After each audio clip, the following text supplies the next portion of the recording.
Hey, what is up, phone dogs? Beau HD here, and you guys know this phone. This is the Motorola DROID Turbo, the absolute spec beast of a phone, featuring a QHD 2K display, a Snapdragon 805 quad-core processor, 3GB of RAM, and a beastly 3900 mAh battery. Well, this DROID Turbo features a red Kevlar back, while the guy right here features a ballistic nylon back cover.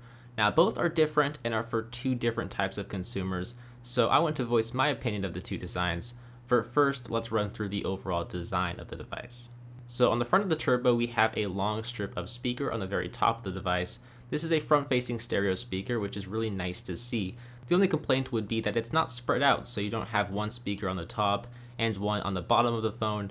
You just have one big grill right here up top. I mean, I'll definitely take it, but it would be nice to see stereo speakers separated like on the Nexus 6, but it's definitely a step in the right direction. We also have a 2-megapixel front-facing camera below the speaker grill, and down below that are capacitive touch buttons for the back, home, and overview multitasking menu. Personally, I'd prefer software buttons, but the capacitive touch buttons do work well here, and it's nice to see a dedicated multitasking button and not a settings button. Motorola definitely got it right this time around in that regards. But overall, it does add to the bezel size, but you know, it's really not all that bad. They do work just fine. Now on the left hand side, we don't have any sort of ports or buttons, just a rubberized soft touch coating. On the right hand side though, we do have a power sleep on off button and volume up and down controls. It also doubles as a SIM card slot. But the buttons are very nice to press, they are metal and they are textured, which makes them very easy to press. I actually really like that subtle addition Motorola threw in there.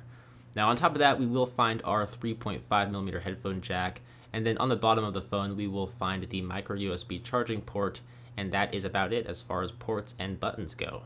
On the back of the DROID Turbo, this is where things get a little bit interesting. So on one hand we have the Turbo with a ballistic nylon back cover, and then on the other hand we have the red Kevlar back cover. Both phones do feature a 20.7 megapixel rear facing camera sandwiched between the dual LED flash.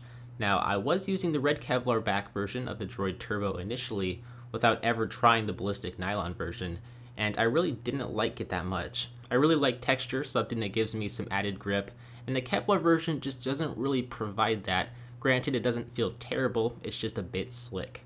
What it does do is look very stylish. I can definitely see how people might think it's too flashy, but in my opinion, the red they chose isn't really all that bright and vivid. It has sort of a darker tone to it that looks really good, and it has a ballistic nylon pattern on it below the plastic, but it feels still like plastic. Now this, on the other hand, is the black DROID Turbo with the ballistic nylon back coating, and this is the version you're looking for if you want a textured back cover.